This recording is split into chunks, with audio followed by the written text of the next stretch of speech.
Hey guys, welcome back to a new video. In this video we will set up our Pokemon list screen here. So this screen and mainly just this logo for now and the search bar, and then in the upcoming videos we will set up the rest. For that I am here in my project. I will create another package for everything that is related to the Pokemon Pokédex list screen. So new package, Pokemon list. And in that we will just have a plain Kotlin file in which we will put all of our composables that are related to that screen. If you have a really big screen with tons of composables and complex composables, then I would rather structure these composables into their own files. But we don't have that here. Our composables are rather simple. So I will just put them into one file here. I will call this Pokemon list screen. And here we will create a composable function. Composable.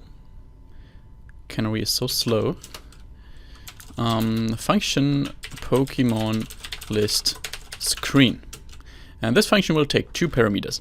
On the one hand, it will take a reference to our nav controller, because from this screen we want to be able to navigate to the Pokemon detail screen. And for that we need our nav controller. And on the other hand, it will need a reference for the corresponding view model for the Pokemon list screen, which we don't have yet, so we will leave that out for now. But we can already pass the nav controller here. And this will now be the composable that we put here in main activity into this composable block here for the navigation route Pokemon list screen. And if we navigate to that route, which is our initial route, then this composable will be shown that we put in here. So Pokemon list screen, and then we pass our nav controller in here. And it's important, by the way, that you create your nav controller once here and set up your nav host with that, and then pass it down to your composables. You cannot call remember nav controller again in these composables. That will give you a different nav controller, and then navigation won't work because your nav host wasn't set up with that nav controller you used for that. So then in our Pokemon list screen, we will first of all have a surface, which is basically just oftentimes the root element of a screen, which you can just use to give it a background color, to theoretically give it elevation, a shape or so, and the content is then clipped to that shape. But we will just give it a background color here. Color is equal to, now we can refer to our theme colors, because depending on if we are in light mode or dark mode, we want to choose a different color for that surface. So if we look back here in our theme file, you can see we have a dark color palette and a light color palette, and the Android app will automatically choose the right palette here depending on the theme we're in. And for each type of color here, primary, background, on background, and so we have different colors for each different theme. And to refer to these colors, we can say material theme, this Kotlin object here, this yellow one, dot colors dot background, for example. And when then switched to dark mode or light mode, this will also recompose this surface and change the color correspondingly. And we want to make sure that this surface fills the maximum size, so we attach a modifier from compose UI dot fill max size. And now instead of that surface, we want to have a column, because as you can see, these entries in here are just arranged in a column. We have our logo first, and then our search bar, and then our actual list, and also a little bit of space up here. So for that we will add a spacer, which you can just use to attach a little extra space. So I will set this spacer equal to modifier, or the modifier of that spacer, equal to modifier dot height, and we want to attach 20 dp of height here, and import dp. Then we want to have our image, our Pokemon logo. The bitmap will be a painter resource with the ID r.drawable Import R. Yes.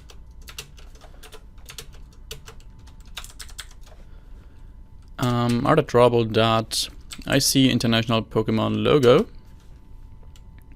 Rearrange that a little bit, and that is actually not a bitmap.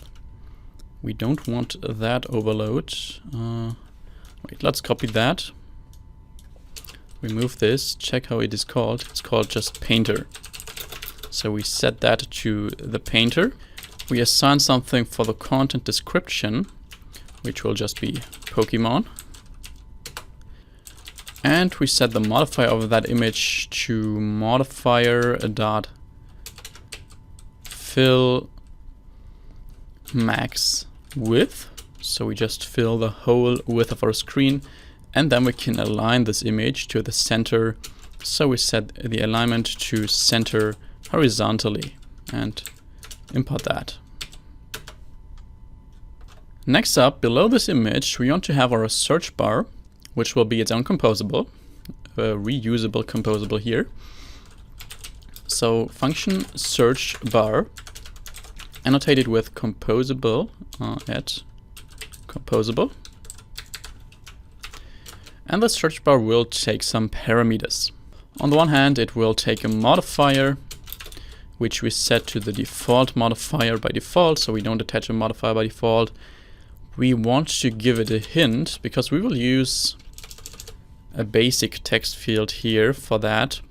So if you remember in the episode where I explained text fields in my Compose Basics playlist, then you know that we have different types of text fields here in Compose.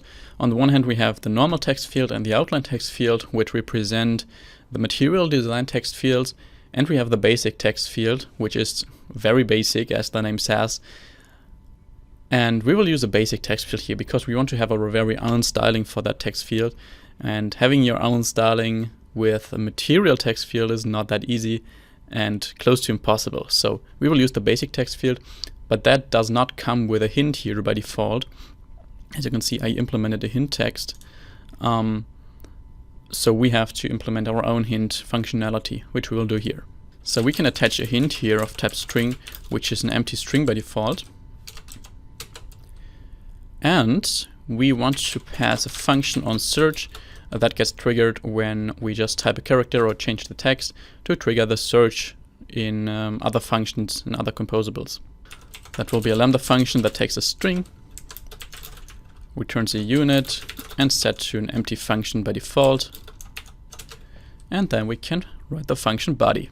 First of all, this composable will get two state variables. On the one hand, the actual text in that text field, and on the other hand, the hint, if the hint is actually displayed, that one. So first of all, we have a variable for the text. We can say by remember and import remember. And it still gives us an error here. We want to scroll up, replace this remember with an asterisk so that the error is not gone, or because we have to write mutable state here of an empty string, and then the error is gone. And we will have a variable is hint displayed, also by remember, and that will be a mutable state of, and the initial value will be if the hint is not equal to an empty string. So if we pass something for the hint, this will start with true, and if we pass an empty string here, then this will be false. Then I will wrap this text field into a box for which we will attach our passed modifier. And in here we will create our basic text field. On the one hand, for the value, we pass our text state. Then we need the onValueChange function, which gets triggered when the value of that text field changes. We get the new string. On the one hand, we want to assign the new string to our text state, so text is equal to it. And on the other hand, we want to trigger our onSearch function with that new string.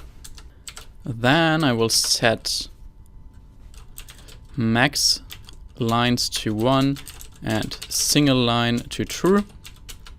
so that we can't enter multiple lines here in that search field. I will set the color of that text. Do you have to use a style? Yes, text style is text style with color being equal to color.black.